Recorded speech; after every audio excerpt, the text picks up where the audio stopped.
I Pakistan har minst 25 personer dödats. Man gick in och sköt besinningslöst i en skola i Peshawar. Minst 40 personer ska ha dött och 50 skadats.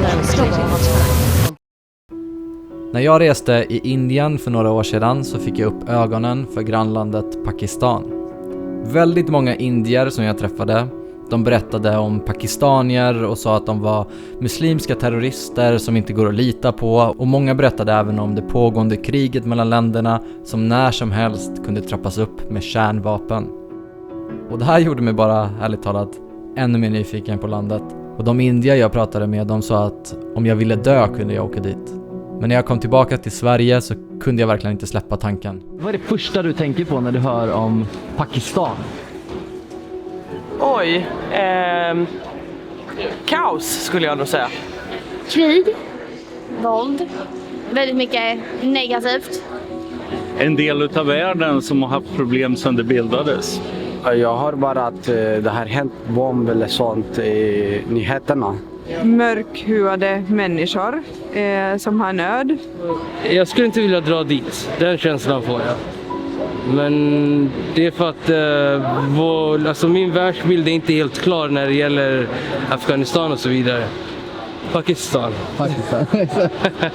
Alla nyheter jag kunde hitta om Pakistan var negativa. Fanns inte en enda positiv nyhet.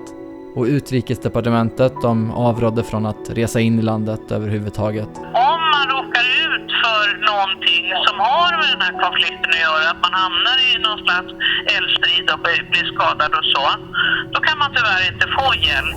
Trots allt detta så bestämde jag mig ändå för att resa till Pakistan, fastän att jag visste att det egentligen kunde vara farligt. Jag ville uppleva och se landet med egna ögon. För jag hade väldigt svårt att tro att den negativa bild jag hade fått av Pakistan, att det var hela sanningen. Mamma, jag ska åka till Pakistan. Nej, men gud, kan man inte åka till Pakistan? Eller? Alltså där händer ju så mycket fruktansvärda saker. Det går ju bara inte. Så mycket våldsamheter som händer där. Alltså du kan ju bli utsatt för vad som helst. Alltså jag fattar inte att du tänker tanken ens. Efter strul med att lyckas få visum och en lång resa med stopp i Dubai så landade jag i Pakistan. Det är ett djupt konservativt muslimskt land som under långa perioder styrts av militären. Tillsammans med Irak, Afghanistan och Syrien så anses det vara ett av världens farligaste länder att besöka som västerländsk turist. Bland annat med stor risk för attentat och kidnappningar.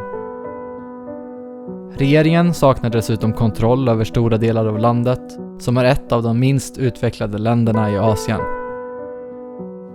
Men det har faktiskt inte alltid varit så här. Människor har levt här i tusentals år och det är hem till några av världens äldsta civilisationer. Storbritannien koloniserade landet i omkring 100 år och området var en del av det brittiska Indien. Fram tills dess hade människor med olika religioner levt tillsammans, men när britterna lämnade omkring 1950 så bestämde Storbritannien att man skulle dra en gräns och dela upp människor. Alla muslimer skulle leva i vad som blev Pakistan och alla hinduer skulle bo i Indien. På grund av detta så drevs människor ur sina hem och detta är en av tidernas värsta flyktingkatastrofer. Strider utbröt och över 500 000 människor omkom och sedan dess har Pakistan varit i officiellt krig med Indien, vilket krävt uppemot 100 000 människoliv. Situationen i Pakistan förvärrades ännu mer efter 9/11 och kriget mot terrorismen och det visade sig även att Osama bin Laden gömde sig i landet. En konsekvens av detta var att extrema grupper såsom talibaner och al-Qaida blev ännu mer aktiva och de senaste åren så har tusentals människor dött i terroristattacker. Landet har nu starka religiösa motsättningar och är även ökänt för sina strikta lagar mot hädelse som fått kritik världen över. Pakistan är också fattigt och trots att nästan hälften av befolkningen arbetar inom jordbruket så kan man inte producera den mat som behövs. Ett annat väldigt stort problem är elbrist och omkring 50 miljoner pakistanier har inte tillgång till el. Redan i passkontrollen när jag skulle in i landet så blev det problem direkt. Passkontrollanten kallade på sin chef eftersom att han såg att jag hade stämplar från Indien i passet. De diskuterade med varandra och jag förstod inte vad de sa, men till slut så vände han sig om, stämplade mitt pass och sa "Welcome to Pakistan". Detta är min bild och upplevelse av Pakistan och jag säger absolut inte att allt det jag berättat tidigare inte stämmer, för det gör det tyvärr. Landet har extremt stora problem. Men det finns också en ljusare sida av Pakistan som också är sann. Det tänkte jag berätta om nu och det här var min resa genom Pakistan. Jag fick bo hemma hos Noor och Hassam som båda jobbar inom den pakistanska filmindustrin, även kallad Lollywood. Och eftersom att de visste att jag höll på med YouTube arrangerade de en föreläsning där jag fick inspirera unga hur man kan påverka genom video. Pakistan har enligt mig världens godaste mat och trots att alkohol är olagligt så bjöds jag både på pakistansk öl och whisky. Jag blev även bjuden på fest där vi sjöng karaoke och jag träffade några riktigt intressanta människor. Vi åkte på en roadtrip och besökte tusentals år gamla byggnader, moskéer och kyrkor. Men jag fick även se moderna gallerior och besöka Pakistans eget Eiffeltorn.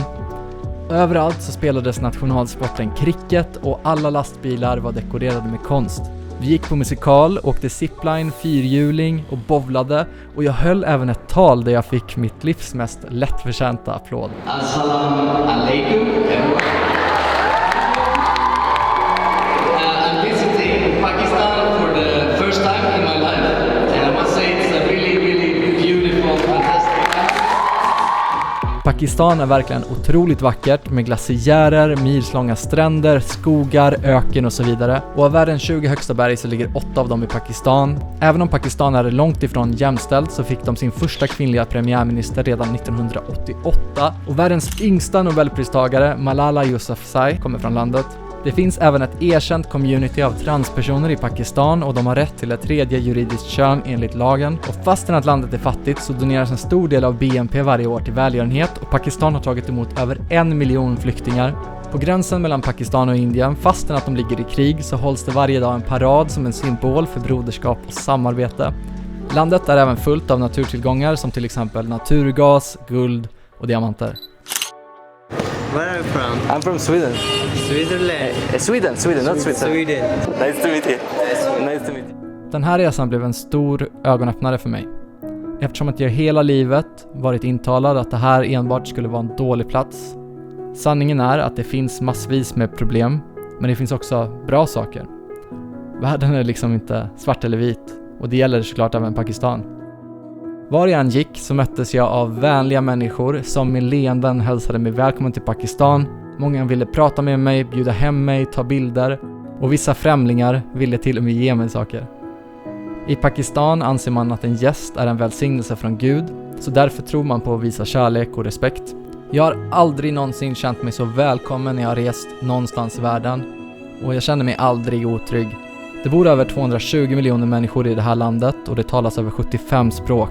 Så det säger sig självt hur fel det var av mig att ha en förutfattad negativ bild av människor och ett land jag inte ens besökt. Pakistan is my country and I love so much. The people who are saying like Pakistani peoples are not good, they have a lot of terrorists, it's not good, it's not true. Because here, you also watched there, the peoples are here are so nice, so sweetie, their behavior is very nice. Not all the peoples are same. No, exactly. Yes, exactly. Some in every place, some peoples are bad, some peoples are good. Thank you. Goodbye. Thank you so much. Thank you. High five. High five. Okay. Att dela upp varandra i grupper och tillsätta negativa egenskaper är inte någonting unikt mellan indier och pakistanier, utan det är någonting vi alla gör. Vi har fördomar om allt från hur folk är i andra sidan av stan till hur människor i vissa länder är. Men vart du än är i världen så kan du hitta bra människor. Ingenting är liksom svart eller vitt. Hoppas att du gillar den här videon. Tack.